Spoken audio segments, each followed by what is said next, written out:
Good evening. For centuries, we lived in a world of clocks, a precise, mechanical universe where every action had a predictable, equal reaction.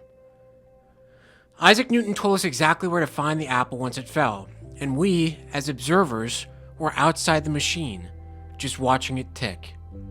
It was neat, it was comfortable, but it wasn't the whole story. Then came the 20th century, and the world broke. Not literally, but conceptually. Science, our tool for demystifying the world, started to reveal things that were, frankly, insane. We found out that the act of looking at something changes it. We discovered particles that are linked across vast distances, communicating faster than light itself, in what Einstein referred to as spooky action at a distance. We began to wonder, what if the universe isn't a dead, mechanical clock at all? What if it's alive? What if it's listening? Tonight, we journey to the edge of physics, into the labs of Princeton, and even to jars of rice and vials of water. We're exploring the most bizarre, beautiful, and debated experiments that lend credence to the most audacious notion of all, that the world is far more magical than we ever dared to imagine. Prepare to question everything you think you know about matter, time, and consciousness. I'm Taylor Morris, and this is The Taylor Morris Show. Welcome, everyone, for the third episode of The Taylor Morris Show. I'm pretty excited about this one. We're now broadcasting in, I believe it's 600 different languages, so congrats to the team on that. I'm only kidding. But I really am excited for this episode. I think what inspired me to talk about some of this stuff is, just like the previous episode on remote viewing, this is sort of the esoteric knowledge I'm interested in. It's the stuff that inspires awe in people when they learn about it. It delves into the fabric of our reality. I mean, what is all this? And I don't think anyone truly has the answer, but this kind of stuff is a start. So first I want to talk about this idea of the observer and its effect on reality. Specifically, the role of the observer in collapsing reality. So before we get into the double slit experiment, I do want to talk about this notion in quantum science called superposition. You may have heard of Schrodinger's cat, and it's this idea that there's a cat in a box and the cat is simultaneously alive or dead. It is the act of opening the box and looking at the cat that then collapses those states of possibilities into one or the other. At that point, when you observe, either the cat is alive or dead because you observed. But when the box is closed, you might have your suspicions, right? And I understand that, but on a theoretical basis, there is no way of knowing whether or not that cat is alive or dead. And that sort of gets into the idea of superposition. Superposition is this notion in quantum science where particles exist in a state of every possibility. It is the realm of infinite possibility, and it is only when we observe that those possibilities collapse into one reality. Think of, and I know this might be a little unsettling, but I don't let it be. All this stuff is really to allude and sort of reveal is a better word. Reveal the magical nature of our universe. If you've ever played a video game with an open map, as you move across the map, reality generates for you. Well, that same thing is happening in our reality. The world, if you believe it was designed by an intelligent being, and I think the discoveries in quantum science lend credence to that, but that's a personal question for everyone. The world is electromagnetic. It's like one giant big battery. And if you are to design an efficient battery, of course you're not going to render every object there is out there all the time. It's going to collapse as you observe it. It's just a more efficient way of doing things. So right now, yes, I think there's a car in my driveway, but that car in the driveway in reality doesn't actually exist until I go out there and observe that space. And as I'm going out there to observe it, it instantaneously collapses there, and the car is there. But as I sit here inside and I'm not observing it, there's no point in that car actually being rendered by this ecosystem of reality. So let's talk about the double slit experiment. Here's the setup of this, and this was sort of the breakthrough pioneer experiment in quantum science, and it's pretty cool.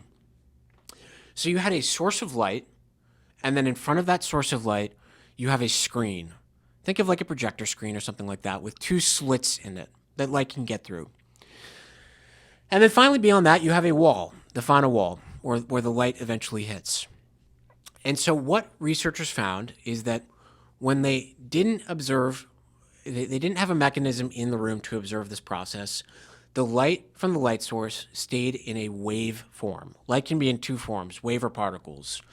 And when it was in a wave form, this energetic flow state, it sort of emanated through both slits and then hit the back of the wall. When researchers introduced a device to observe the light, they found that the wave actually collapsed into particles, and no longer did all of the light just sort of seep its way through both slits, but rather these particles that were now being observed had to enter just through one slit or the other. And so the crucial point of this is that when we observe the electrons, they choose to be particles. When we don't, they behave as waves. And it's all about what this act of observation does to matter. The other thing we talked about this, the spooky action at a distance, quantum entanglement. Quantum entanglement is this idea that two particles that can be light years away are intrinsically connected. So you measure the speed or turn or velocity of one, and you've instantaneously done that for the other. And I think I'm just trying to think of the crucial message to get through here, which is, I think one of the important things is these particles are entangled in such a way that when one moves, the other moves, and it does so faster than light. It does so instantaneously. So when we traditionally conceptualize of two particles being connected, our minds immediately go to they must have some means of communicating that movement. So one particle moves, communicates that across space-time, the other particle receives that and moves correspondingly. Well, that's actually not what's happening in quantum entanglement. It is instantaneous. It's faster than the speed of light. And my own personal theory about this, I believe people can become quantumly entangled. I'm sure you've heard tales of, let's take a mother and a child, for example. A mother and a son, in this one example. It can happen with spouses. It can happen with a mother or a individual and their grandparent or a friend. But you hear these stories of a mom being in one area of the country, a son being in the other, or a child being in the other, and something tragic befalls that child, maybe a death. And the mother immediately senses something. Something just happened.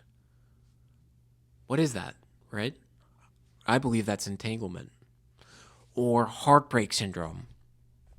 When you have many recorded cases of one spouse dying and a previously perfectly healthy spouse will die shortly thereafter, sometimes in a matter of hours, sometimes in a matter of days. The point is that surviving spouse quickly deteriorates in the face of their spouse to whom I believe they were entangled passes away. I do have a personal anecdote about this. I referenced on the last episode my overdose experience in California and how that put me on the path to spirituality with my near-death experience. Well, there's part of that story that I didn't touch on then that I'll share now, which is that following that overdose experience, I was transported to a hospital in Los Angeles. My family and friends had no idea where I was. Several months prior, I had been road tripping around the country with some friends and, second-degree connections. And there was a woman on the trip who I formed a very deep connection with. It was platonic, but it was very powerful and very strong. And, it felt very deep, my connection I had with her. And she had lived overseas. She was from overseas. And at the time of my overdose incident, she had moved back to England. And my family and friends had no idea that I was in this hospital. And all of a sudden, this woman in England gets this download, this sensation that something's happened to Taylor. And she reaches out to my friends. It was out of the blue. We hadn't sustained communication, anything like that. She reaches out to my friends. They get in touch with my family, and sure enough, I'm in the hospital. And I've reflected on that a lot. Like, what is that? How does that happen? And I think and I've been guilty of this too, the intellectually lazy approach would be to not be curious about that and just say, oh, it was a coincidence. But more and more have a hard time believing that there's actually any such thing as coincidence. And Carl Jung would agree. There's no such thing as coincidence, he says. So just to finish up with quantum entanglement, it's about this idea of non-locality. And this connection between these particles defies conventional speed limits, and it challenges our notion of space-time. Information doesn't necessarily have to travel linearly across space-time. So now I want to get into consciousness and the field of consciousness, which is sort of considered fringe or parapsychology, but there are experiments substantiating all of this. And I don't reference these studies to sort of be an ambassador for this kind of research or lend it credence wholeheartedly, although I do think it has a lot of credibility when you hear about the involvement of institutions like Princeton and stuff like that. I think what we're dealing with here is emerging research that is one day going to be at the forefront. Any change in the landscape of discovery or the sciences has always started out as fringe. I mean, the classic example is Galileo and the relativity, the positional relativity of the Earth to the sun. Right? He was pillaged for that. So I want to start by talking about the Princeton Engineering Anomalies Research, or PAIR, experiments. This was founded at Princeton University, and the lab studied the interaction of human consciousness, with physical devices. So two of the most famous experiments here all their experiments involved the use of what are called random number generators, which are algorithms designed to randomly generate numbers, as the name pretty clearly suggests. And so one of these experiments, they had this random number generator attached to this light source in a room. And the light would pan around the room randomly according to the random generator that was basically giving it coordinates to position the light. And it was perfectly random when there was nothing in the room. Then the researchers introduced a plant into the corner of the room. And what they found was there was a statistically significant deviation from the expected chance behavior of the algorithm, where the light had a propensity to focus on the plant in the corner, suggesting, actually concluding, because it was statistically significant, some interaction between the consciousness of that biological plant and the random number generator algorithm.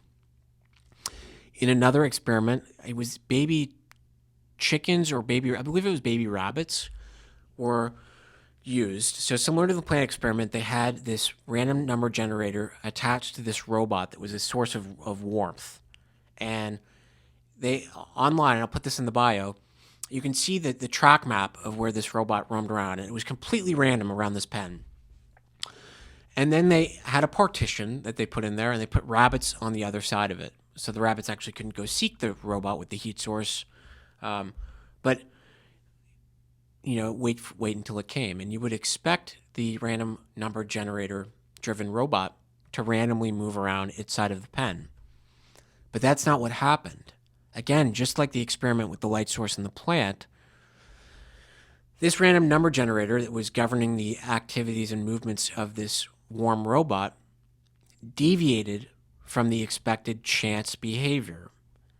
And again, there was observed a propensity to time and time again move its location closer to these baby rabbits, suggesting again that their group consciousness, that yearning for that heat source, somehow affected the material reality and in ways overrode the statistical randomness that we expected from the random number generator. Their conclusion was, after 30 years of research involving millions of trials, pair researchers concluded that the aggregate data showed a very small but statistically significant deviation from chance, consistent with the operator's intention. The pair team interpreted this effect as evidence of a genuine, non-conventional influence of consciousness on physical reality. I don't know if you've ever had this experience, but sometimes, you get home from work and you have plans to go out to dinner with your family and you're just thinking about, gosh, I'm craving some Chinese food. And you get on the phone with your mom or your dad or your girlfriend or your boyfriend and they suggest, hey, you're interested in Chinese food? Something to that effect. I mean, it's happened to me. I don't think we stop to think about it when that happens. And again, we read it off as coincidence or chance. But these experiments by the Pair Lab suggest something a little more deliberate is going on. There's also the Global Consciousness Project, or GCP. And it's really an evolution of the pair concept, where they created a global network of these random number generators. And the hypothesis they were trying to explore was, are these random systems influenced by periods of global coherence or shared emotion, like a major news event, a tragedy, a war, etc.? And their conclusion is pretty amazing. The Global Consciousness Project, collecting data continuously since 1998, has reported several correlations. For instance, during the September 11, 2001 attacks, the network of random number generators exhibited one of the most statistically anomalous shifts in its history. Their conclusion is that moments of shared massive human emotion, a global mind, can briefly push the physical universe out of pure chance and into coherence. It's pretty cool. Hope you guys are with me. Thanks for tuning in today. I'm enjoying this. And I hope you are too. I'm drinking these drinks. I really should have covered up the labels. No free publicity. I wonder if Gatorade would sponsor me. Not sure the ethos of this podcast really vibes with Gatorade, but maybe they're looking to branch out into the esoteric and truth-seeking spheres. Okay. So we've talked about that stuff. There's another experiment I want to talk about that is pretty cool. It's very woo-woo. And it's called the Kozyrev mirror. In the 1990s, a Soviet-Russian astrophysicist named Nikolai Kozyrev created a device that could allow one to see into other dimensions and even travel through time. This device was taken extremely seriously by the Russian military and the Russian Academy of Science. The Kozyrev mirror operated on the theory of space-time torsion, meaning time is a field. It's sort of this fluid field that can be manipulated depending on its environment. It's sort of jives with the theory of relativity. A clock on the top of Everest moves differently than a clock at sea level. The device was made, torsion, and was claimed to induce a localized region of space-time curvature, forming a mirror that could reflect energy and information across dimensions. Man, imagine if sports bettors got a hold of this. Just like, who's getting injured this season? Or how many points is Kyrie Irving going to put up? Or, gosh, there's some pretty funny stuff. I mean, the betting's the big one. I don't know, though. I feel like it'd be funny to see what your boss is wearing to work and then wear the exact same thing. and do that repeatedly. The lottery numbers, obviously, or maybe things just like self-discovery or spying or military applications. Anyways, this device was made from long sheets of aluminum curled into a cylindrical spiral. So it was basically a sheet of aluminum that from the floor, it went from the floor above your head. So you could walk in and be shorter than the mirror. And it was this spiral with enough room for you to enter it and ultimately position yourself inside that spiral, in the heart of it. It was alleged by Kozyrev that they were able to focus different types of radiation, including that coming from biological objects. When synchronized with specific cosmic events, the mirrors allegedly exhibited time dilation effects, allowing time within the mirror to accelerate or decelerate. The Russian Academy of Sciences conducted several experiments related to extrasensory perception using this device.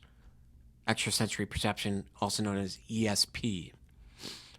Intriguingly, and this is pretty interesting, if you guys have ever heard of Nostradamus, he was like the prophet who he's referenced a lot in pop culture, but Nostradamus being the one who predicted a lot of things around global conflict, the world today. I think he's done some predictions with the Vatican. Well, he had a device called the Egg of Nostradamus, which was basically, it wasn't a Kozyrev mirror in that it was a spiral, but rather it was a capsule of reflective metallic material, copper, silver, metal. I'm not exactly sure. I think copper. And there was a wooden chair inside, and he would go in this capsule and shut the door and be surrounded by these panels of reflective material. And it was there that he would meditate and allegedly journey through space-time for his prophecies. So, I don't know. Dude spent a lot of time in the egg. Come, Nostra, come out of the egg, man. It's like, maybe he was like gamers today. Like you've logged 10 hours in Call of Duty or whatever, Fortnite. Nostradamus was just addicted to the time in the egg. Pretty chill though, I think. It probably gets a little, I mean, if this is all true, it probably gets a little wonky in there. A little freaky. All right, so we've just done that section. And again, as I'm publishing these episodes, I appreciate you guys tuning in. I really do. I'm trying to get this right and figure out a format that works for people. I think people do like the topics that are sort of awe-inspiring. I can go deeper. I can go darker. We can do whatever, right? I'm looking for feedback from you guys on what's working and what's not. So if you would drop a comment, let me know. I'd really appreciate it. So the next segment, I want to talk about something really magical, and that's the intention of matter.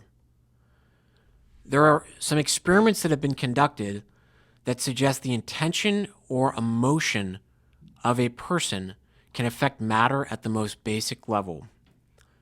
Now, to understand this, we start with Dr. Masaru Emoto's water experiments. This guy's a legend. So basically what he did, is he ran some experiments where he had one jar of water labeled positive, one jar of water labeled negative. And I'll post this in the bio. There are photos of this. It's well substantiated. And with the positive jar of water, he would speak positively, positive affirmations. I love you. Thank you. You're beautiful. With the ugly jar of water, he would speak negatively. I hate you. You're a fool. You're an idiot. And he would flash freeze these waters immediately after. And what he found was nothing short of spectacular. For the water that he spoke kindly to, under a microscope, the water had formed beautiful, complex, crystalline structures. That sort of beauty that just resonates with you on a primal level, like sort of a snowflake. That's what we're talking about. Now, the one that he spoke negatively to exhibited molecules that were just in total disarray. It was chaotic, it was ugly, it looked disturbed.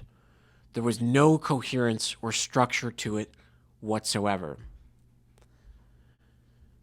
And I think what this tells us, right? You think about, let me tell you about the next experiment and then I'll opine on it.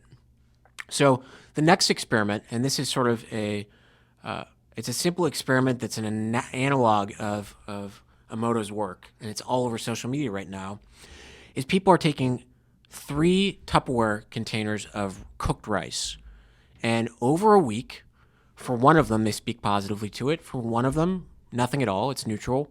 For one of them, they speak negatively to it. And they see how the cooked rice is doing after a week. With the neutral one, there's a moderate amount of mold that develops. With the negative one, and I would encourage you to look this up, it is a breeding ground for mold. I mean, it's disgusting. It really, it's as if the mold has been supercharged. Try this yourself, too. And with the positive Tupperware of cooked rice, the mold is minimal, suggesting almost positivity and positive words bestow a protective force on that which you are speaking positively towards.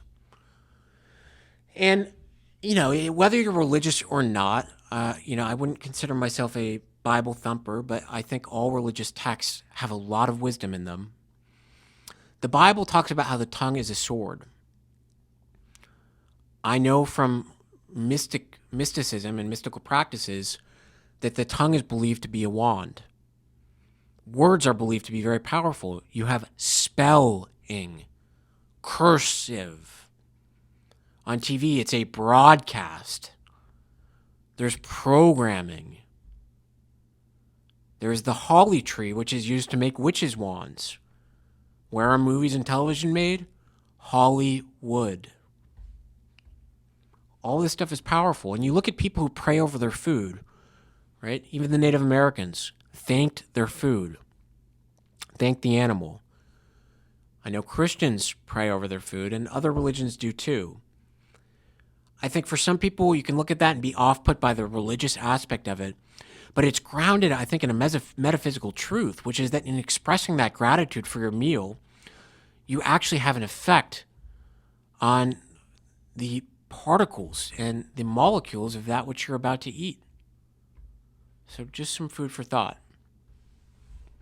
Some food for thought, yo. So let's tie it together, okay? A recap of the 2 main categories of strangeness and woo-woo. We have scientific awe. The double slit experiment and entanglement show that the physical world is far stranger than we thought. You have this idea of non-locality. Things are observer dependent. And then there's some more fringe or speculative awe. The pair experiments, the Global Consciousness Project, both of those with the random number generators, the Kozyrev mirrors, and the work of Emoto, Dr. Emoto, suggest the existence of an unknown force, possibly consciousness, that is a fundamental causal element of reality. Mark my words, in the next 5 to 10 years, quantum science will come out and say everything is consciousness. We don't know it yet, and it's an uncomfortable thought to have. But here's the thing. Why is it that when people have done LSD, the veil almost drops and there's this universal knowing or experience of I am one with all. I'm connected to everything. People who take LSD independent of one another, no matter where they are. And I'm going to dedicate an episode soon to the universal experiences had on psychedelics and, their history and their reverence as spiritual tools when not abused. But I think that's very interesting that people universally have that experience. And it's almost like the veil drops in one dimension for people, in this case on LSD, who have that feeling of oneness with everything. And maybe that's a truth being revealed. And science hasn't quite caught up, and I think there's a blend with the quantum field of study between mysticism and science. Or rather, it is academically substantiating what those of us steeped in the spiritual already have come to know. Some people may believe, but for me it's a knowing. It's a deep knowing. And if everything is consciousness, then the world is pure magic, baby. If our thoughts affect reality, we can do anything. Anything. You just have to believe. And we'll talk in a later episode about this idea of the law of attraction and embodying that which you wish to become. Because the universe is always conspiring to give you more of what you want. If you're steeped in self-loathing and stuff like that, or victim mentality, it's going to give you more things to reinforce that. All you're going to see is things which affirm your belief that you're a victim. And I'm not deriding that mentality, but as someone who has fallen into, for years, a pit of addiction and substance use and has had to pull himself out with the help of many people, I've been in that state where the only thing I'm attracting into my life is negativity and more tragedy and more difficulty. This is why people recommend keeping a gratitude list or a gratitude text group, texting 3 things you're grateful for each day. And I've done this, and you will find that in doing so, it is amazing after maybe 20, 25 days, how you naturally reframe your life perspective and outlook to be one of positivity and gratitude. My hope is that in sharing some of these experiments with you, the conclusion you draw is that, wow, the world does strike awe in me. And it is fascinating and it is fun to be curious about. And it shouldn't be anxiety inducing. If it is, well, you need to investigate where that anxiety is coming from.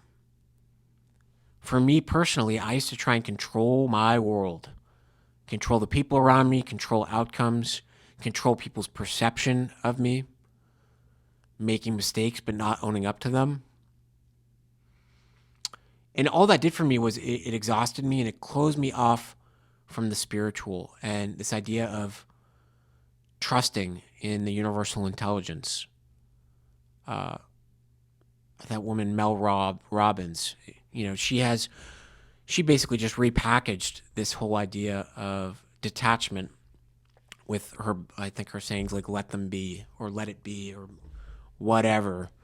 I think that's a great thing that she's doing that, but I think that mindset is inherent in a lot of spiritual practices. So yeah, that's what we have for today. And so I'll leave you with this. Whether one accepts the scientific or speculative claims, the true magic is the mystery itself. The world is not settled, and the boundaries between the known, the unknown, and the seemingly magical are constantly shifting. We thought we knew everything about science after the 20th century. And the universe said, nope, and revealed this whole quantum world to us that flips everything we believe about science pretty much on its head. I mean, it substantiates some of our beliefs, and I think the laws of physics, for the most part, have not been disturbed. Well, actually, I shouldn't say that. I mean, things like quantum entanglement challenge a lot of what we know about that. And to me, that just means the world is a freaking adventure. We're getting a system update here. I mean, this is the stuff that gives texture and fabric to our experience on Earth. These new levels, this new stuff. And yes, we have the struggles in life, of course, and the suffering, the job, the family, the pressure to provide, the pressure, if you're a woman, I'm sure, to look good, to look pretty. I mean, yes, we all deal with pressures. But that doesn't mean you're forbidden to occasionally step back and just marvel at it and say, wow, what the heck? This is amazing. This is amazing. And what a gift it is to experience life on Earth and all the magic that comes with it. Thank you for tuning in. I'm Taylor Morris, and until next time, stay curious.